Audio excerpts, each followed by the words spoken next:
On a frozen adoption day, a billionaire ignored every perfect child and knelt before a girl in a wheelchair no one chose.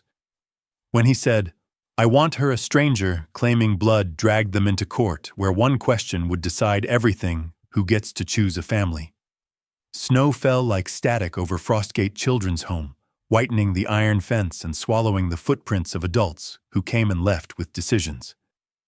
The building crouched on 5 frozen acres outside Caldwell Harbor, paint-peeling windows shivering a playground that creaked even when no one touched it.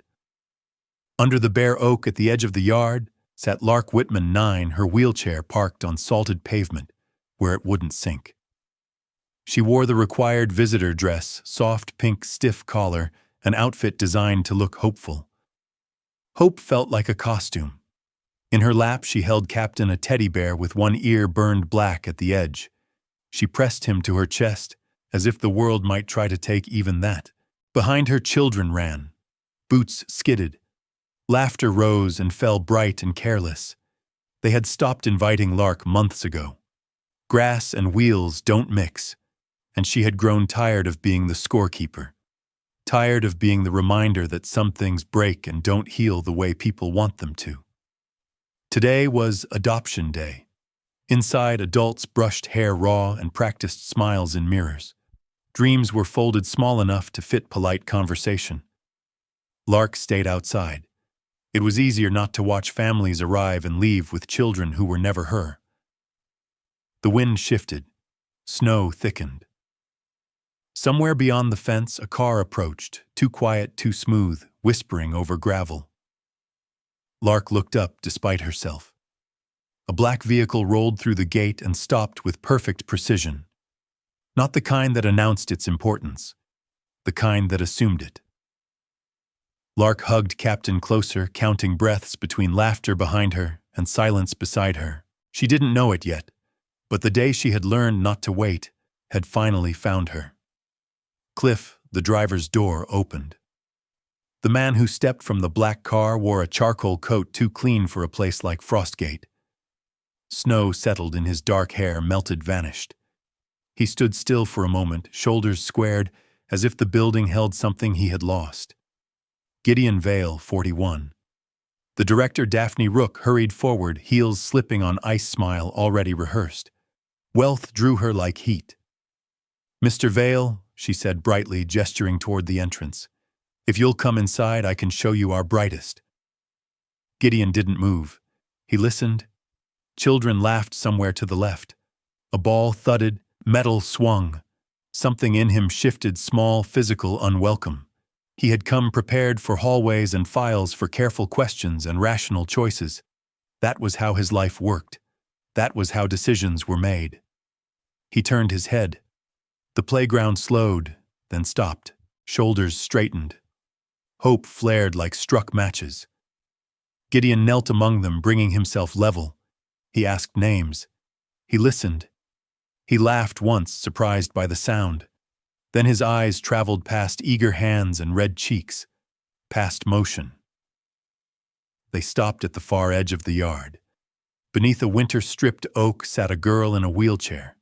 She wasn't waving. She wasn't calling out. She held a teddy bear with a burned ear, fingers clenched as if bracing against loss. Gideon felt the impact, like a bruise blooming all at once. He recognized the reflex eyes registering the chair, then looking away. He had done it himself. Too many times. This time he didn't. Without asking permission, without consulting a file. Gideon Vale turned his back on every easy choice in the yard and walked toward Lark Whitman. Whispers followed him. Confusion, relief, disappointment. Adults rarely walked toward difficulty. Lark saw him coming and tightened her grip on Captain. People usually bent too low, spoke too softly, then moved on. Gideon stopped in front of her and knelt slow and deliberate until they were eye level. Snow dusted his knees.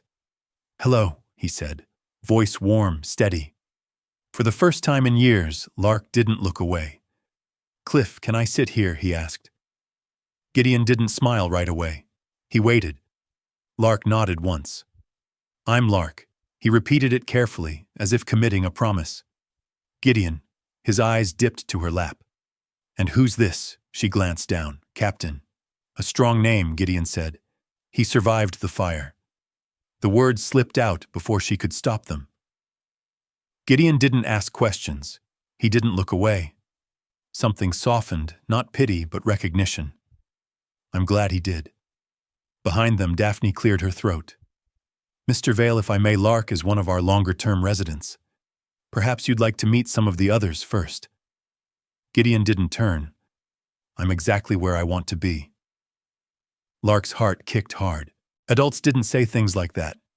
Not about her. Can I ask you something? Gideon said. She braced. Okay. Why are you sitting all the way out here by yourself? Lark glanced toward the field, then at her wheels. They don't really need me. He waited. Silence, heavy, thoughtful. They don't need you, he repeated. She shrugged, small and practiced. I can't run or kick or climb. I just get in the way. Did anyone tell you that? No. She met his eyes. They don't have to. The words landed like ice. Daphne stepped closer, voice smooth. Lark is very independent, and of course she does have special needs. The chair, the therapy, I can hear her. Gideon said calmly, without looking at Daphne. He turned back to Lark. What do you like to do when you're not surviving fires and watching birds? A tiny smile betrayed her. Animals. They don't stare. They don't. Gideon agreed. I want to help them someday. Like a veterinarian. Her eyes widened. Yes, Daphne laughed softly. We try to encourage realistic expectations. Gideon stood and finally looked at her. Realistic for whom he knelt again closer. Lark, he said gently, would you show me somewhere quieter? She swallowed. The garden, Gideon nodded. Then the garden it is. He stood and walked beside her, didn't touch the chair. Cliff, the world fell silent behind them. The garden behind Frostgate was small and forgotten, tucked away where noise lost interest. Snow dusted the rose bushes like ash. A cracked stone bench sat beside a frozen birdbath, its surface sealed in white silence. Lark rolled her chair along the narrow path, expecting out of habit that Gideon would reach for the handles. He didn't. He walked beside her instead, matching her pace, hands tucked into his coat pockets, as if to say, You lead. That's rare, she said, quietly. What is Gideon asked? Adults not pushing. He nodded once. I figured you already know how to move. They stopped near the bench. Wind threaded through bare branches. Somewhere beyond the walls, the world continued to choose easier things. You asked what I see when I think about the future, Lark said, staring at the frozen birdbath. I usually don't. Gideon waited. I want to help animals no one wants, she continued. The injured ones, the expensive ones, the ones people think aren't worth it. Something tightened behind Gideon's ribs. That's a necessary dream, he said. Behind them, Daphne Rook's voice cut in, polished and careful. Lark has a wonderful imagination, but we try to guide her toward realistic expectations. Gideon turned slowly. Realistic for whom, he asked. Daphne blinked. Well, considering her condition, Gideon held up a hand. Different isn't less. He said calm, but final. It just requires people willing to adjust. Silence fell sharp as frost. Lark's fingers trembled against Captain's fur. No adult had ever said that out loud, not like it mattered. Daphne forced a smile. Perhaps we should continue inside, Mr. Vale. Gideon looked at Lark. Would you like that? She shook her head. It's louder there. Then we stay, he said. Daphne hesitated, then retreated, heels crunching over snow. For a moment it was just the two of them and the quiet. Can I come back? Gideon asked. Another day. Lark swallowed. Hope stirred, dangerous, bright. People say that, she said. I'm not people, he replied. Cliff snow fell heavier, as if the world itself was listening. Gideon returned the following Saturday. Lark knew before she saw him. The same quiet car, the same certainty in its stop. He didn't bring toys, he brought books, thick ones, heavy, pages filled with animals wearing splints, animals relearning how to stand, how to trust their bodies again. Gideon placed them carefully in her lap beside Captain. "I thought you might like these," he said. Lark traced a diagram of a dog's leg with her finger. "They don't give up on them," she whispered. "No," Gideon said. "They don't. They spent the afternoon in the garden." He listened while she talked about animals, about the fire she barely remembered, about nights that felt too long. He didn't interrupt. He didn't rush her. When snow thickened, they moved inside, but the quiet followed them. From that week on, Gideon came back. Saturdays became Sundays, sometimes both. He told her about his childhood, about a dog named Orion who slept under his desk while he studied about building his first company, and discovering success didn't fix loneliness. Lark told him things she had never said out loud, how mirrors were harder than stairs, how she pretended not to care when other children left with families. Gideon never tried to solve her feelings. He stayed. From the hallway, Daphne watched with a smile that never quite reached her eyes. She praised Gideon's generosity loudly. Privately, she began asking questions about timelines, commitments, the scope of Lark's needs. One afternoon, Lark overheard it. "She's not an easy placement," Daphne whispered into a phone. "Wheelchair, long-term care, expensive." The word expensive lodged in Lark's chest. That evening, Gideon found her under the oak again. "Did I do something wrong?" she asked. His brow furrowed. "Why would you think that people leave?" she said. "When things get hard." Gideon knelt in front of her chair, steady and close. "I don't." She searched his face for doubt. She didn't find any. That scared her more than disappointment ever had. "Cliff, why did you come here?" Lark asked. "Really?" They were in the garden again when Lark asked. Snow lined the edges of the path. Captain rested between them on the bench. Gideon didn't answer right away. "I lost my wife," he said finally. Lark's breath caught. "I'm sorry." "Her name was Evelyn," he continued. "She died 2 years ago. Cancer. We kept thinking we had time." Lark knew that sentence. Adults always thought they had time. "She wanted children," Gideon said. "Very much. When she got sick, she made me promise something." What Lark asked: that I wouldn't let grief turn my life into a waiting room. He looked at her then. Really looked. "When I saw you under that tree," he said, voice low, "it felt like the world was telling me to stop walking past what mattered." Lark hugged Captain tighter. "You're not here because you feel sorry for me." Gideon shook his head. "No. I'm here because you're honest, because you don't pretend to be easy." Footsteps approached. "Daphne again, Mr. Vale," she said carefully. "If you're considering adoption, there are procedures." Gideon nodded. "Then let's begin." That night, Lark lay awake, staring at the ceiling. Hope had returned. Hope was dangerous. Within days, specialists arrived. Quiet adults with clipboards, gentle tests, notes taken while Gideon watched closely. Therapy could help, he told Lark later. Maybe even surgery one day. Not miracles, possibilities. Possibility felt fragile, like thin ice. A week later, Gideon walked beside her to the far end of the garden. "I want to ask you something," he said. "You don't have to answer right away." Her hands tightened on Captain. "I came here thinking I might adopt a child," he said, "and I found exactly who I was looking for." Her heart raced. "I'm hard," she said quickly. "I take time. I take money. You take courage." Gideon interrupted. "And more strength than most adults I know." He took a breath.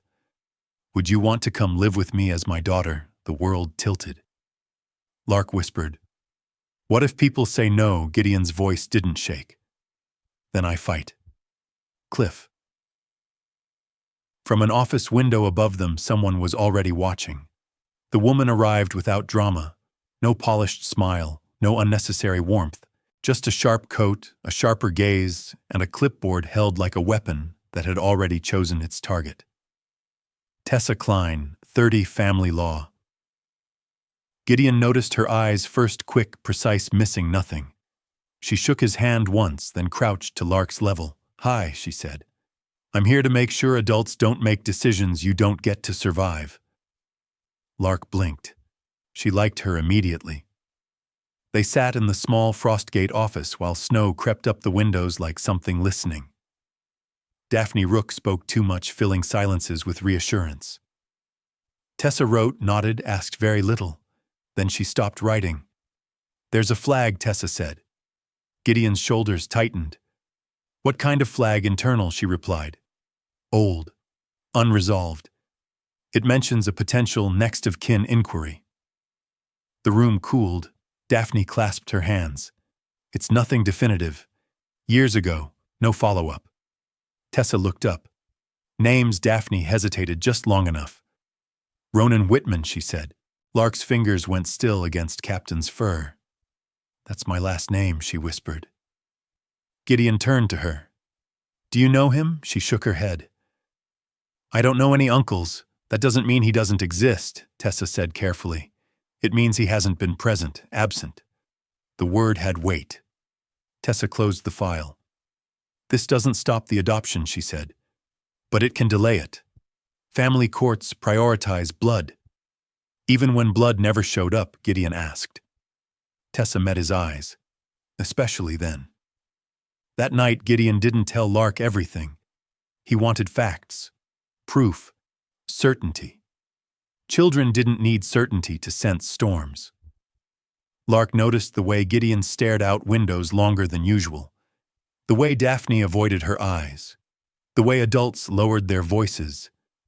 "You're worried?" she said. Gideon didn't lie. "Yes." "Is it because of me?" He knelt. "No. It's because of someone who didn't earn the right to be afraid for you." The snow fell harder, pressing against the glass. Somewhere in the city, a man opened a file he hadn't touched in years. "Cliff," a phone rang. Tessa answered. Her voice dropped. "He's coming." Ronan Whitman arrived, smiling. He wore a tailored navy coat and an expression practiced in mirrors. He moved through Frostgate like he belonged there. Handshakes, firm voice, loud enough to be heard. "I'm here to see my niece," he announced. The word niece felt wrong in Lark's ears, too sudden, too clean. She peeked from behind a doorway as Gideon approached. Ronan's eyes flicked to the wheelchair, then to Captain, then back to Gideon. "Appraisal. Calculation. Blood should stay with blood," Ronan said smoothly. "I'm just trying to correct a mistake." Gideon stepped between them without raising his voice. "Where were you?" Ronan chuckled. "Life is complicated. You didn't come after the fire," Lark said. The room froze. Ronan recovered fast. "I didn't know where you were." Tessa's pen scratched once. She already had records that said otherwise. "You don't have to talk to him," Gideon said quietly to Lark. Ronan leaned closer, lowering his voice. "You're getting attached, Mr. Vale. But let's be honest, this is temporary." Gideon's reply was calm enough to hurt. "Nothing about this is temporary." Ronan's smile thinned. "We'll see what the judge thinks." That afternoon, Tessa confirmed it. Ronan had filed a formal contest to the adoption. Emergency hearing requested. The words echoed through Frostgate like a dropped plate. That night, Lark lay awake, staring at the ceiling. Captain absorbed silent tears. "You don't get to choose," Ronan had whispered as he left. She made herself a promise she didn't yet know how to keep. If this became a fight, she would not disappear quietly. Gideon didn't wait. He modified his home before approval ramps, installed doorways, widened a bedroom prepared at wheelchair height. Not because the court asked, because he meant it. The first supervised visit was approved. Lark rolled into the house and stopped breathing. Not because it was large, because it was ready.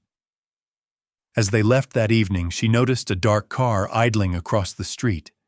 It followed them for 3 turns, then 4. Her fingers curled into Captain's fur.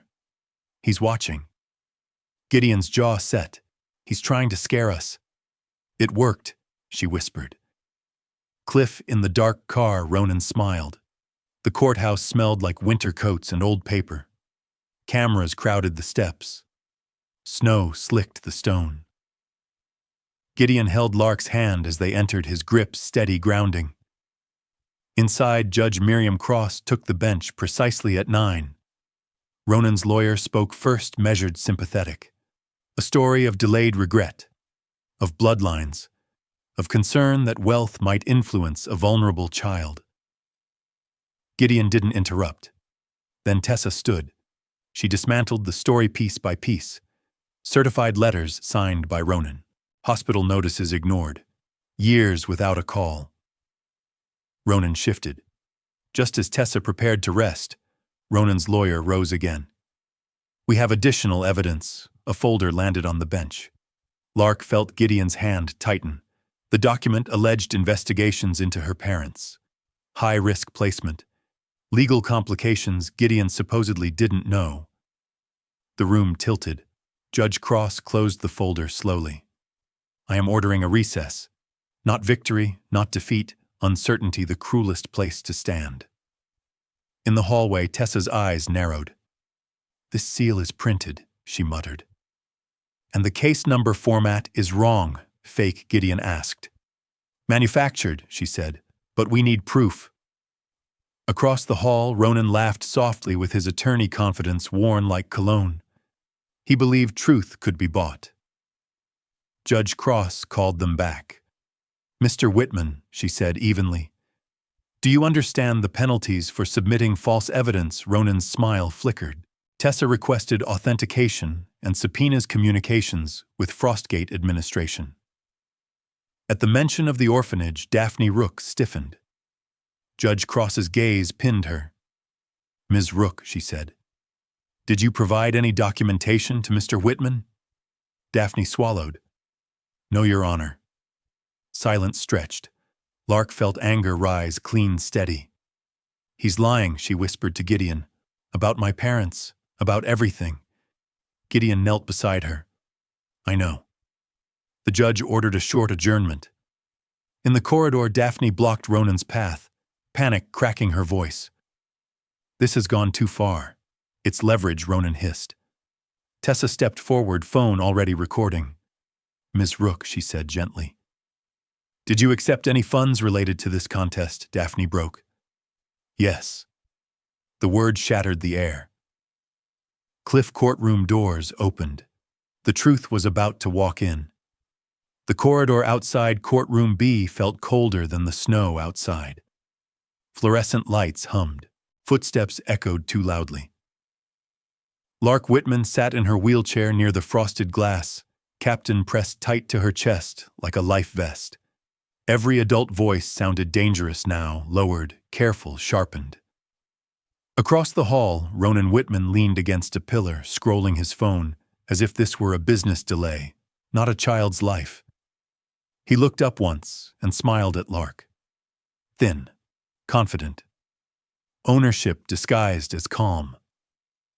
Tessa Klein stepped forward, voice steady. Miss Rook, she said, phone already recording. Did you accept any funds, gifts, or promises connected to Mr. Whitman's inquiry? Daphne Rook froze. The smile she'd worn for years cracked like ice under weight. Her throat worked. It was a donation pledge. For the home. Contingent on what Tessa asked softly. Daphne's eyes filled. On. Facilitating access. Flagging the file. Making sure he was notified. The word yes fell out of her mouth and shattered the hallway. Ronan turned sharply. You said this would be clean, he hissed. Tessa lifted her phone. Already recorded. And I have bank transfer confirmations en route. Ronan's color drained. Gideon Vale stepped closer, not angry, not loud. You used her, he said quietly. You turned a child into leverage. Ronan scoffed, desperation bleeding through. Everything has a price. Lark found her voice. It surprised even her. I don't. They all turned. Blood didn't sit with me in the garden, she said, hands steady on her wheels. Blood didn't come back every weekend. Blood didn't build ramps before anyone promised anything. The courtroom doors opened. Inside, Judge Miriam Cross listened without interruption as Tessa submitted the confession, the recording, the transfers. The truth laid itself bare, ugly, undeniable. The court finds the supplemental document fraudulent, the judge said. The contesting party's claim is dismissed and referred for investigation. Ronan slumped, but the judge wasn't finished. She turned her gaze to Lark. Juniper Lark Whitman, she corrected herself gently. Do you understand what is being discussed today? Lark nodded. And do you know what you want? The room held its breath. Cliff Lark lifted her chin. Yes, Your Honor. The silence was absolute. Judge Cross leaned forward slightly. Tell me. Lark's fingers tightened around Captain's fur. Her voice came out small at first, then steadied. I want to go with Gideon Vale. Ronan's lawyer jumped to his feet. Your Honor, the child is clearly influenced. Sit, Judge Cross snapped gavel, striking once. Lark kept going. I'm not influenced, she said louder. I'm finally listened to. The words rippled through the courtroom. Judge Cross studied her, not the chair, not the scars, not the history. Her. Why him, the judge asked. Lark swallowed. Because he stayed. Because he didn't ask me to be easy. Because he made space for me before anyone said he had to. Ronan laughed once sharp. This is sentiment. Gideon didn't look at him. He looked at Lark. Judge Cross turned to Gideon. Adoption is not charity, she said. It is not rescue. It is permanent. Gideon nodded. Yes, Your Honor. You are aware of the costs, the therapy, the accommodations, yes. And you still seek adoption, Gideon answered without hesitation. I seek family, the judge raised an eyebrow, specifics. Gideon inhaled. My home is already modified. Ramps installed, doorways widened, a physical therapy plan prepared, a medical team arranged, a school accessibility plan approved. Murmurs stirred. I did all of that before any final ruling, he continued, voice firm, because this child deserves certainty for once in her life. Judge Cross's gaze softened just a fraction. Ronan reached for his briefcase. Then explain this, he said, producing another envelope. Tessa stiffened. The judge accepted it, opened it, scanned, then closed it slowly. Mr. Whitman, she said evenly. Do you understand the penalties for submitting false evidence to this court? Ronan's mouth opened. Closed. Judge Cross looked to Tessa. Verification forged, Tessa said. Seals, dates, formats, all inconsistent. The judge nodded once. She looked back at Lark. Do you understand what adoption means? Lark nodded. It means I get a family, and they don't disappear. A hush fell. Cliff Judge Cross reached for her gavel. The gavel struck. I hereby approve the adoption of Lark Whitman by Gideon Vale. The sound echoed sharp, final, irreversible. Lark cried before she realized she was crying. Gideon dropped to his knees beside her wheelchair, composure breaking at last. He laughed once, breathless, then pressed his forehead briefly to her hand. Across the room, Ronan Whitman was escorted out, his name already losing its weight. Judge Cross allowed herself a small, rare smile. Congratulations, she said.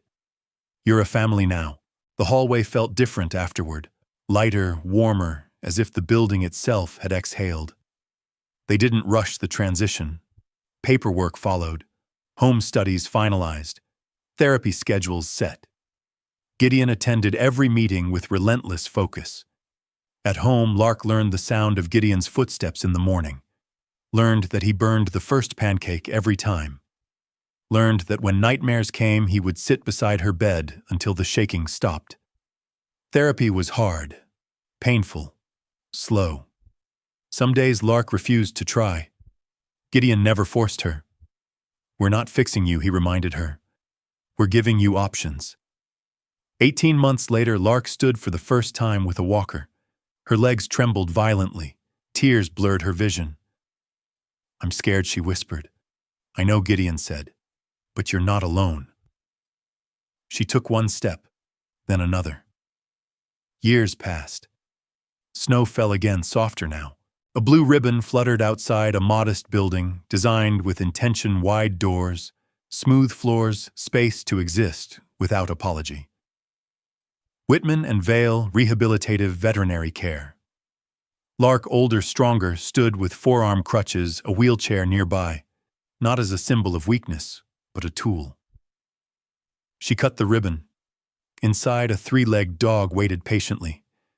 Gideon watched from the doorway, pride tightening his chest. "You did this," he said. Lark smiled. "We did." Under falling snow, father and daughter went inside together. No one invisible, no one too broken. The house was quiet in a way Lark had never known. Not the empty quiet of Frostgate nights, no rattling windows, no distant crying, but a held breath, as if the walls were waiting to learn her name.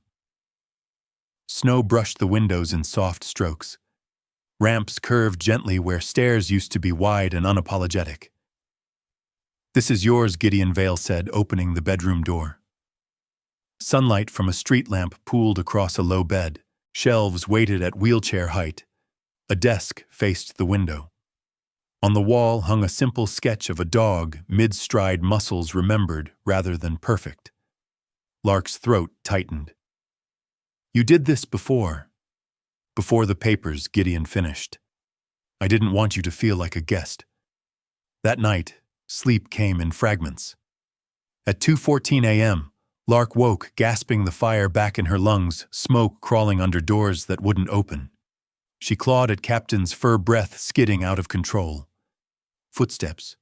A door opening quietly. Gideon sat on the floor beside her bed, back against the frame, close enough to be real. He didn't touch her. He didn't speak right away.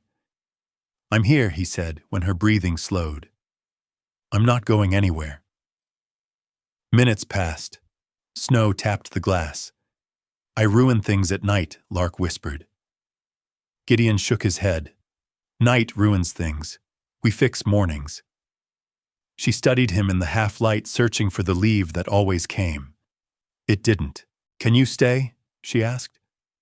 "I already am." She fell asleep to the sound of his breathing, steady as a metronome. In the morning, Gideon burned the first pancake. He burned the second, too. Lark laughed, startled by the sound as if it belonged to someone else. He grinned, sheepish. "We'll work on it."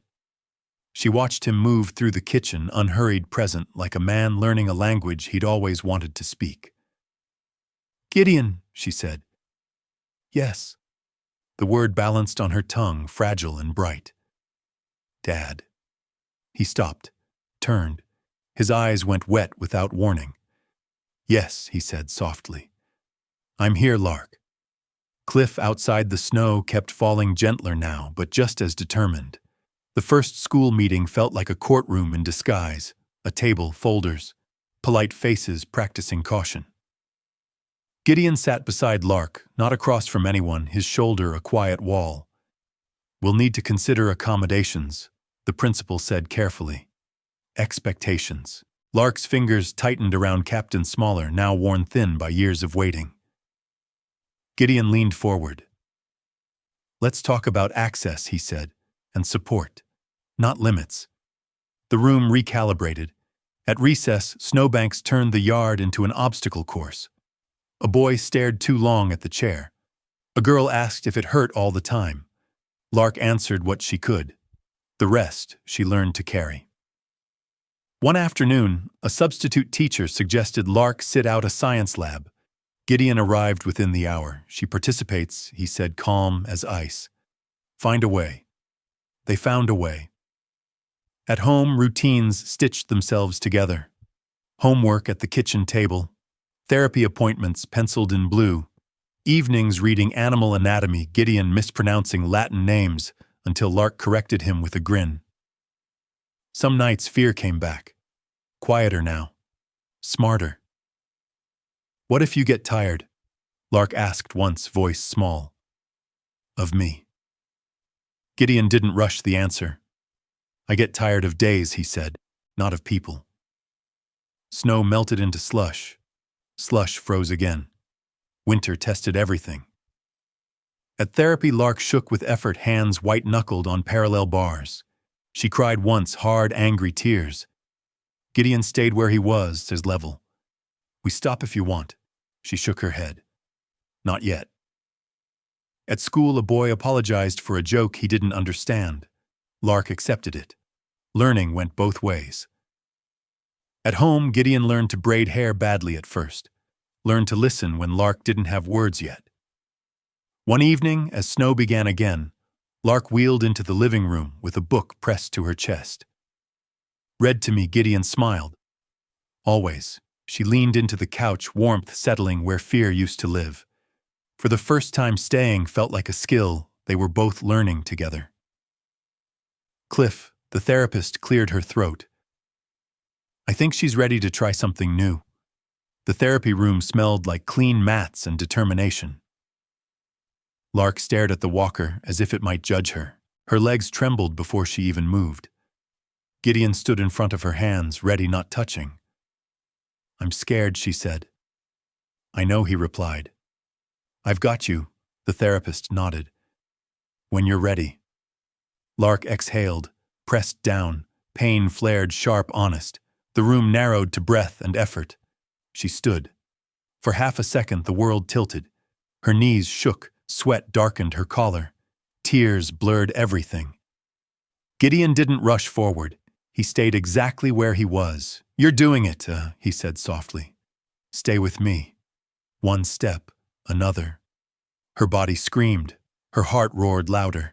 Then she sat hard, laughing and crying all at once. I didn't fall, she said, stunned. Gideon laughed too openly now. You didn't. Later, snow fell again outside the clinic windows. They sat in the car, silence thick with aftershock. Would you still be proud, Lark asked, if I couldn't do that? Gideon turned to her fully. Always. That was the moment it clicked. She had never been a project. She had always been a daughter. Months folded into years. Strength came in uneven pieces. Some days were good. Some days the chair was faster, kinder. Both were allowed. Winter returned quieter this time. Lark stood on the porch with forearm crutches, the chair nearby, not hidden, not ashamed. Gideon wrapped a coat around her shoulders. You ready? He asked. She smiled, breath fogging the air. Yeah. Inside plans waited, blueprints on the table, animal care manuals stacked high. A sign sketched in pencil, Whitman and Vale Rehabilitative Veterinary Care. Lark traced the letters with her finger. For the complicated ones, she said. For the ones worth it, Gideon answered. Snow fell like approval. Cliff, the ribbon would be blue. The ribbon was blue. It fluttered in the winter wind like it was trying to decide whether to stay tied to the moment or escape it. Snow gathered along the ramp, leading to the entrance, wide, deliberate, impossible to ignore. Whitman and Vale Rehabilitative Veterinary Care. The building wasn't large, but it was intentional. Automatic doors, smooth floors, exam tables that adjusted without complaint. A waiting room designed so no one human or animal had to apologize for taking up space. Lark stood just behind the ribbon forearm crutches, steady beneath her arms. Her wheelchair waited nearby, not hidden. A tool. One of many. Gideon Vale stood beside her, older now, softer at the edges. His suit was tailored, but the tie was loosened. He wanted to breathe. A small crowd gathered, neighbors, donors, a local reporter, families with animals other clinics had turned away. Lark lifted the scissors. For a moment the noise faded. She was 8 again, under a bare oak pink dress, stiff with cold fingers, clenched around a burned teddy bear. She remembered a quiet car on gravel. A man kneeling instead of looking away. She cut the ribbon. Applause broke, warm, unforced. Inside, the first patient waited. A 3-legged dog lay on a padded mat tail, thumping an uneven rhythm. The owner, a teenage boy with worry carved too young into his face, hovered near the door. They said he wasn't worth the cost, the boy whispered. Lark knelt carefully, movements efficient, practiced. Standing hurts, she told the dog softly. We'll take it slow. The dog licked her hand. Gideon watched from the doorway, chest tight with pride. He didn't step in. This wasn't his moment. Hours later, the crowd thinned. Snow fell heavier. Lark washed her hands, leaned against the counter, exhaustion catching up. A woman approached with a clipboard and a polite smile. We can't cover cases like this, she said, glancing toward the dog. Financially, it doesn't make sense. Lark met her eyes. Then it makes purpose. The woman blinked. Gideon said nothing. He didn't need to. That night, Lark and Gideon sat on the front steps as snow layered the ramp in white. The clinic lights glowed behind them. You did this, Gideon said. Lark shook her head. We did. A microphone clicked on behind them. The reporter cleared her throat. Dr. Whitman, she said, holding out the microphone. Your clinic focuses on cases most veterinarians turn away from. Why Lark didn't answer right away. She looked through the glass at the waiting room, wide spaces, quiet corners, animals resting without fear. Snow pressed against the windows like a memory. Because I know what it feels like, she said finally, to be labeled complicated. Expensive. Not worth the effort. The reporter nodded, encouraging. And your condition, Gideon stiffened. Lark raised a hand gently. My disability, she corrected, is part of how I see the world, not a limitation on my value. The reporter flushed. Of course. I just meant I know, Lark said kindly. People usually do. She glanced at Gideon, then back at the room. My dad taught me that different doesn't mean less. It just means you need the right support and someone who doesn't walk away. The microphone lowered. That evening, after the doors closed and the lights dimmed, Lark sat on the floor with her back against the counter, legs stretched out, chair nearby. Gideon joined her without a word, coat around her shoulders. You handled that, he said. She smiled tiredly. You taught me how? He shook his head. You taught yourself. I just stayed. Snow fell quietly, nothing like the storm that once took everything from her. You know, Lark said, staring at the ramp, if you hadn't come that day, I did come, Gideon interrupted gently. He had been breathing back then, not living. Wealth had filled rooms, not silence. Then a little girl had looked at him without performing, without begging, without pretending to be easy. You saved my life, Lark said. Gideon laughed softly. You saved mine first. Inside, the three-legged dog barked once, impatient, hopeful. Lark rose, carefully adjusting her grip on the crutches. Ready to go inside, Dad Gideon stood beside her. Always. The doors slid open. Light spilled out into the winter night. No one invisible. No one too broken. Cliff. The ramp didn't end, it led forward. Snow fell without urgency, each flake choosing its place. The ramp outside Whitman and Vale Rehabilitative Veterinary Care curved toward the door in a long, patient line. It didn't hurry. It didn't apologize. It simply went where people needed it to go. Lark paused halfway up, forearm crutches steady beneath her arms, breath fogging the air. The wheelchair rested behind her, close enough to be reached, far enough not to define the moment. Inside, the lights glowed warm. Outside, winter held. Gideon stood a step back, not to lead, not to catch, just there. He had learned when to step in and when to trust the space between them. You know, Lark said softly. Eyes on the ramp, I used to think ramps were reminders. Of what Gideon asked. Of everything I couldn't do. She shifted her weight muscles, remembering what effort meant. Snow whispered against her coat. Now they feel like invitations. They moved forward together, slow and sure. For a breath, the world narrowed to the sound of crutches, the quiet hum of the clinic doors, the steady presence at her shoulder. Then memory slipped in, uninvited, vivid. The oak tree, bare branches against a gray sky, a pink visitor dress stiff with cold, a burned teddy bear pressed to her chest. The way adults' eyes had skimmed past her chair like it was part of the ground. And then a man kneeling. Not to fix, not to rescue, to see. Lark stopped again. Gideon waited. "I was invisible," she said. "Not bitter. Accurate." Gideon nodded.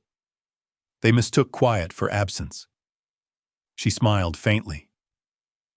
"You didn't." Inside the clinic, a dog whined softly, impatient but hopeful. Life insisting. They reached the door. The automatic sensor clicked, and the glass slid open with a hush. Warmth spilled out, light sound, the promise of work that mattered.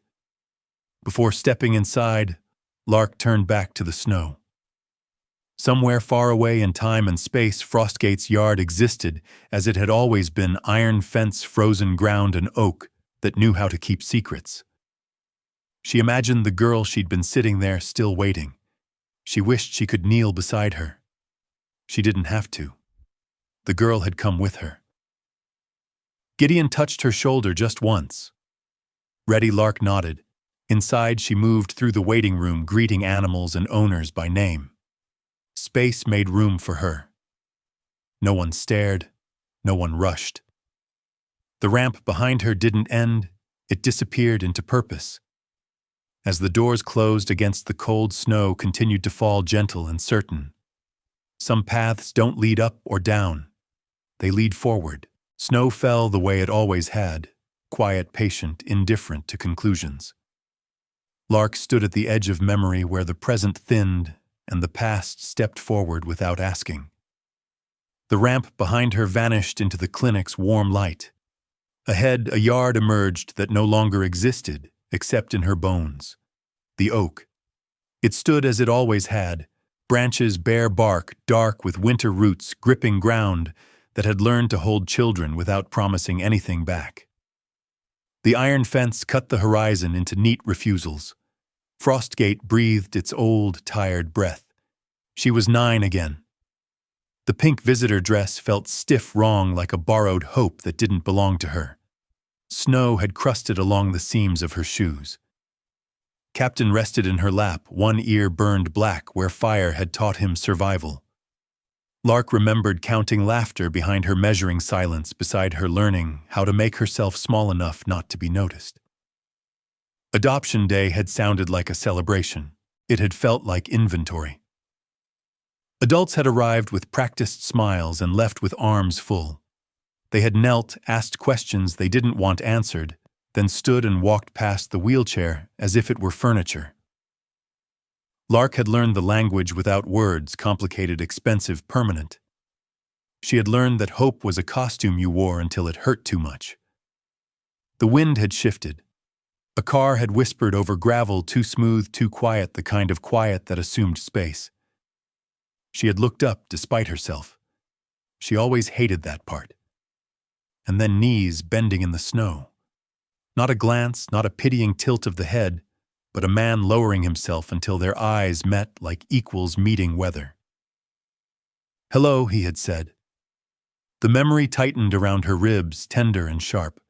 She remembered how he hadn't rushed, how he hadn't touched the chair, how he had asked about the bear and listened to the answer like it mattered. The memory moved, unspooling into gardens and books, into a voice that said, "Different isn't less without asking permission." Into a home prepared before it was allowed. Into a courtroom where truth fought money and won by refusing to be loud. The oak watched it all without blinking. Lark inhaled. Snow tasted like iron and clean beginnings. She felt the ache in her legs, the honest ache that came with effort, and the steadier ache in her chest that came with love that didn't leave. A second figure stood beside her now. Gideon Vale didn't intrude on the memory. He belonged to it. "I used to think," Lark said, eyes on the tree, "that if I went back here it would hurt." Gideon followed her gaze. He had learned when to speak and when to let quiet do the work. "Does it? It does," she said. "But it doesn't break me." She stepped closer to the oak. Snow creaked underfoot. In the present, her crutches rested against her forearms. The wheelchair waited nearby, not hidden, not ashamed. In the past, the chair had been a sentence. In the present, it was a tool. "I didn't know I was allowed to choose," she said. "Back then." Gideon nodded. "They forget to tell children that." She placed her palm against the bark, cold, solid, alive. "If I could talk to her," Lark said, the girl under the tree, "what would you say?" She closed her eyes. The answer arrived fully formed. "I'd tell her she doesn't have to audition for love. I'd tell her the right people don't ask her to be easy. I'd tell her that someone will kneel, and when he does, the world will rearrange itself around that choice." Gideon's breath caught. He looked away, then back. "She would believe you." "Not right away," Lark said, smiling. "But she'd remember it. And one day it would save her." A sound drifted through the memory, the uneven thump of a tail against a padded mat. Hope, impatient. The clinic calling her back. Lark turned from the oak. The present reclaimed its edges. The fence dissolved into open street. The snow softened. The ramp reappeared not as an argument, but as an invitation that had always been waiting. Gideon stood with her close enough to be real. "Ready?" he asked. She nodded. "Always." They walked slow, deliberate, unremarkable in the way all important things are. The doors opened with a hush. Warmth took them in. Names were spoken. Animals waited. Work that mattered pressed gently at the moment. Behind them, the oak remained unchanged, unjudging. Ahead, the ramp didn't end. It led forward into days that would test them and nights that would hold. Into a life built not on rescue or blood, but on the quiet, radical decision to stay. Snow thinned into a fine, patient veil as the clinic settled into evening. Inside, the day's work left its marks, warmth on the glass paw prints smudged near the door, a low hum of gratitude that didn't need applause. Lark moved through the rooms with the calm authority of someone who belonged to her purpose. Crutches leaned against the wall within reach. The wheelchair waited where it always did. Tools, not symbols. Gideon watched from a respectful distance. He had learned that loving well sometimes meant stepping back far enough to let strength be visible. A family lingered near the counter, a nervous mother, a boy clutching a leash, a dog breathing through pain and hope. Lark knelt carefully, voice low and steady. "We'll take this one step at a time," she said. "We don't quit just because it's complicated." The mother nodded, eyes wet. "Thank you for choosing him." Lark smiled. "We choose every day." Later, when the lights dimmed and the door finally closed, Gideon handed her a mug, steam rising cinnamon sharp in the air. They stood together at the window, watching snow rewrite the street. "I used to think choice was a single moment," Lark said, "like a gavel or a signature. And now," Gideon asked. "And now I think it's a habit," she replied. "A decision you practice when it's boring, when it's expensive, when no one's watching." Gideon nodded. He had practiced it in kitchens and hallways, at school meetings and therapy rooms in the long middle where heroics didn't fit. They walked the ramp slowly. The night was quiet, generous. At the bottom, Lark paused. "If I hadn't said yes back then," she said, not looking at him. "You would have found another way," Gideon answered gently. "Maybe," she said. "But I'm glad I didn't have to." They stood there, breath clouding, snow catching in hair and coats. No speeches, no music, just the shared understanding that family wasn't a rescue scene, it was a series of ordinary acts, done with extraordinary consistency. Inside the clinic, lights clicked off one by one. Lark turned the key. "Ready to go home, Dad?" Gideon smiled, small and certain, always. Cliff choice isn't loud, it's loyal. Morning came quietly. Snow softened the edges of the world, and the house woke in layers, radiator ticking, kettle, sighing, light slipping across the kitchen floor. Gideon burned the first pancake out of tradition more than incompetence now. Lark rolled in hair still damp, Captain tucked under her arm. She set the bear on the counter like a witness to progress. Blueberry or plain, Gideon asked. Both, she said. I'm ambitious. They ate by the window. No rush. The day waited without demanding proof. After breakfast, they pulled on coats and stepped outside. The ramp curved gently into the street, familiar as a sentence you'd learned by heart. Lark took a few careful steps, then switched chair, gliding where it made sense. No drama in the decision, only honesty. At the corner, a neighbor waved.